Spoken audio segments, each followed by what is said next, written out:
ছোট থেকে আমরা ওদেরকে বড় করছি, মানুষ করছি, আপনারা যেরকম অত্যাচার করছেন আমরা আইনের প্রতি শ্রদ্ধাশীল স্যার। কালকে আমার বোনকে পেকুয়া থানার মধ্যে পলব স্যারে ডাকাইছে ওনাদের, মানে একটা বিষয় মামলা করছিল আমার বাগ্নি, একটা বিষয় নিয়ে মামলা করছিল। ওই মামলার তদন্ত পলব স্যারকে দিছিল।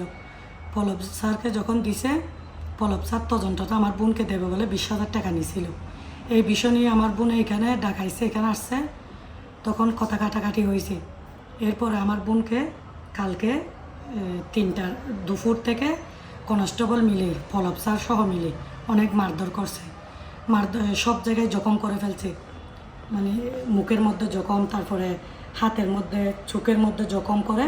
এটা দামা চাপা দেওয়ার জন্য মারছে, যেগুলো দামা চাপা দেওয়ার জন্য ইউনূস স্যারকে এনে ওরা আমার বোনকে 1 মাসের সাজা দিয়ে দিছে ভ্রাম্যমাণ আদালত এখানে গিয়ার মধ্যে বসাই, পেকুয়া থানার মধ্যে। আমার বোনকে আমি সদর হাসপাতালে নিয়ে যাব বলে আমার বোনকে জোর করে। শুধু আপনার বোন নাকি বোনের সাথে বাগ্নিও? আমার বাগ্নি সহ, আমার বাগ্নিরও এই পাশে, চেহারায়, সব জায়গায়, বুকের মধ্যে সব জায়গায় জখম করছে। তো এগুলো দামা চাপা দেওয়ার জন্য ইউনূস স্যারকে এনে ওরা আমাদেরকে না বলে, ঘটনাস্থলে আমাদেরকে না ডেকে, মানে দামা চাপা দেওয়ার ইউনূস স্যারকে এনে সদর হাসপাতালে নিয়ে যাব বলে চিকিৎসার জন্য কারাগারে পৌঁছায় দিছে। এরপর আমরা পরবর্তী শোনার পর পেকুয়া থানায় আসছি। ওরা বলতেছে যে এখানে নেই, একবার বলে সরকারি হাসপাতালে অফিসার, ডিউটি অফিসার মহিলা ম্যাডাম আমাকে বলো, আমি কান্নাকাটি করতেছি, আমার বোনটা এখন কোথায়? বলে যে আপনার বোন নেই, কোথায়? আমি ঘটনাটা জানি না। এরপর ওরা ঘটনা না জানার পরে কিছুক্ষণ পরে ওরা বলতেছে আমি কান্নাকাটি, এটা না আপনার বোনকে সরকারি হাসপাতালে নিয়ে গেছে, ওরা সদর হাসপাতালে নিয়ে যাব বলে কারাগারে পাঠাই দিছে। এরপর ওরা বলতেছে যে আপনার বোন নেই এখানে, আমাদেরকে বলতেছেও না। এরপর আমরা আজকে কক্সবাজার কারাগারে গেছি। কারাগারে যাওয়ার পর আমার বোনের যেভাবে জখম করছে, আমার বোনের মেয়ে সহ, একটা আনমেরিড মেয়ে, ওনার বিয়ে শুদ্ধ ভেঙে যাচ্ছে, ও একটা এতিম মেয়ে, আমার বোনকে, আমার বাগ্নিকে অনেক জখম করছে। এই সুস্থ বিচার, এই আমরা কি বিচার পাবো না? আইনের প্রতি আমরাও শ্রদ্ধাশীল। আমার বোনের আজ জখমগুলো আমরা তো কালকে দেখি নাই, ওরা এটা দামা চাপা দেওয়ার জন্য ইউনূস মহোদয়কে এনে চালান দিয়ে দিছে। আমার বাগ্নি, উনি হচ্ছে আনমেরিড একটা মেয়ে, উনি একটা এতিম মেয়ে, ওনার বাবা মারা গেছে, একটা স্বীকৃতি নেওয়ার জন্য উনি মামলাটা করছিল, একটা এনআইডি পাবে, একটা বিয়ে ঠিক হয়েছিল, ওনার বিয়েটা হওয়ার জন্য ওনার বাবার এনআইডি লাগতেছে, জন্মনিবন্ধক কার্ড লাগতেছে, ওই জন্য ওই মামলাটা হয়েছিল।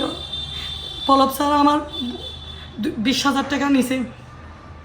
আমার বোনকে এমন মারধর করছে, আজকে কারাগারে গিয়ে আমরা দেখছি যে ওরা মারছে, যে ওটা চিকিৎসা না করে কেমনে কারাগারে, ওরা সদর হাসপাতালে ভর্তি করাবো বলে কারাগারে ঢুকাই দিছে ওদেরকে। কোথায় কোথায় আঘাত করছে?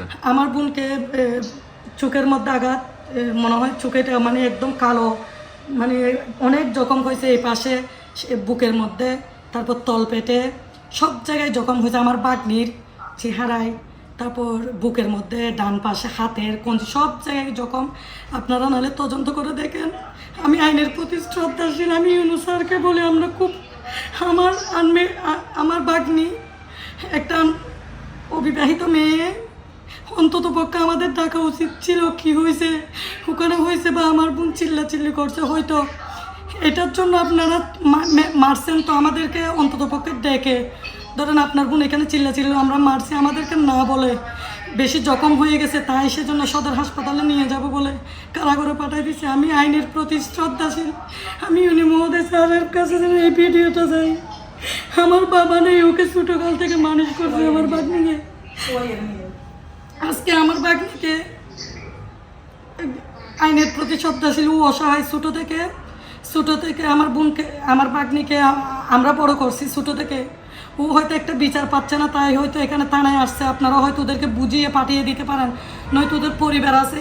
আপনারা যে এইভাবে মারছেন, মারার পর আপনারা যে সাজা দিচ্ছেন, আমার বাগ্নি অসহায়, ছোটো থেকে আমরা ওদেরকে বড় করছি, মানুষ করছি, আপনারা যেরকম অত্যাচার করছেন আমরা আইনের প্রতি শ্রদ্ধাশীল স্যার। স্যার আপনারও ফ্যামিলি আছে স্যার, আপনি কেমনে পারলেন স্যার? আপনি কেমনে ওরা রোজা রোজা রাখছে স্যার, রোজা নিয়ে এইভাবে মারছেন স্যার। বিশ্বাস করে স্যার, আপনারা তদন্ত করেন নাইলে আমি যদি মিথ্যে কথা বলি স্যার, ওর অসহায় স্যার, ওর বাবা নেই, ছোটো থাকতে বাবা মারা গেছে। ওকে আমি বড় করছি, আমার কাছে ছিল আমার ভাগ্নি। আমার সব কিছু মনে পড়তেছে, আজকে বলতেছে মা আমাকে বের করো, মা আমার বিয়ে ভেঙে গেছে, আমি কোথায় যাব? আমি আইনের প্রতি শ্রদ্ধাশীল, আমি আর কথা বলতে পারতেছি না। আপনারা প্লিজ প্লিজ আপনারা কারাগারে গিয়ে দেখেন, অনেক জখম করছে, ওরা বাঁচবে না মনে হয়। আমি আমার ভাগ্নির মুক্তি চাই, আমার বোনের মুক্তি চাই, আমার ভাগ্নি অসহায়। আপনারা কেমনে এইভাবে তার মধ্যে ঢুকিয়ে অত্যাচার করে, আপনারা কেমনে চালান দিছেন আবার? আমি আর কিছু বলতে পারতেছি না। আপনারা প্রশাসনের প্রতি, আমি আইনের প্রতি শ্রদ্ধাশীল। আপনারা প্লিজ প্লিজ আপনারা আমার ভাগ্নিকে মুক্তি দেন। আমার ভাগ্নি আনমেরিড, আমার ভাগ্নির বিয়ে ভেঙে গেছে, ওর বাবা ছোটো থেকে মারা গেছে, ওর বাবা মানে ওরা অসহায়, আমার বোন আমরা মানুষ করছি, ওদের কেউ নেই অসহায়। আপনারও তো স্যার ফ্যামিলি আছে, রমজান মাস কালে আপনারা রোজা, ওরা রোজা রাখছে স্যার, আমাদেরকে তো ডাকতে পারতেন স্যার। ওরা যদি চিল্লায়, থানার মধ্যে যদি চিল্লায় বেঁধে রেখে আমাদেরকে ডাকতে পারতেন। ঠিক আছে, আপনারা তো বিচার করে ফেলছেন, আপনারা মারছেন, বিচার তো হয়ে গেছে স্যার, বিচার তো করে ফেলছেন। একটা মেয়ের দিকে, আনমেরিড এতিম মেয়ের দিকে তাকিয়ে আপনাদের চালান না দেওয়া উচিত ছিল, আমাদেরকে ডাকতে পারতেন স্যার। আমরা ওই রকম বিচার আর দিতাম না। আমরা একটা স্টাম্প করে ওদেরকে নিয়ে যাইতাম, আমরা আর কোর্ট আমার ভাগ্নিকে বিচারের জন্য আর আসতো না স্যার। স্যার আপনারা তো ফ্যামিলি আছে, ওরা রোজা রাখছিল স্যার। আমার ভাগ্নি আজকে অসহায় হয়ে কারাগার থেকে বলতেছে আমার বোন আমাদেরকে প্লিজ বের করো, আমাদেরকে, আমরা মারা যাব, আমাদের এখানে জখম। আমি তার সহ্য করতে পারতেছি না স্যার। নইলে আপনি কারাগারে মানুষ পাঠাই দেখেন স্যার, আমার ওদের আজকে দেখে আমি তো স্যার, আমার পুরো পরিবার ভেঙে পড়ছে স্যার। আমি অন্যজনের সংসারে স্যার, আমি আর পারতেছি না স্যার। প্লিজ প্লিজ স্যার, আপনি ওদের মুক্ত দেন স্যার। ওরা তো অন্যায় করে নাই, ওরা তো আসামি না স্যার, ওরা তো মামলা নাই ওদের। ঠিক আছে, ওখানে চিল্লাচিল্লি করছে স্যার। আপনারা তো পলাশ স্যার ওকে ডেকে অনেকবার থানায় আনছে, আমিও গেছিলাম, পলাশ স্যারকে আমি সব বুঝাই দিছি। হয়তো কেন পারলেন স্যার, ওরা অসহায় স্যার।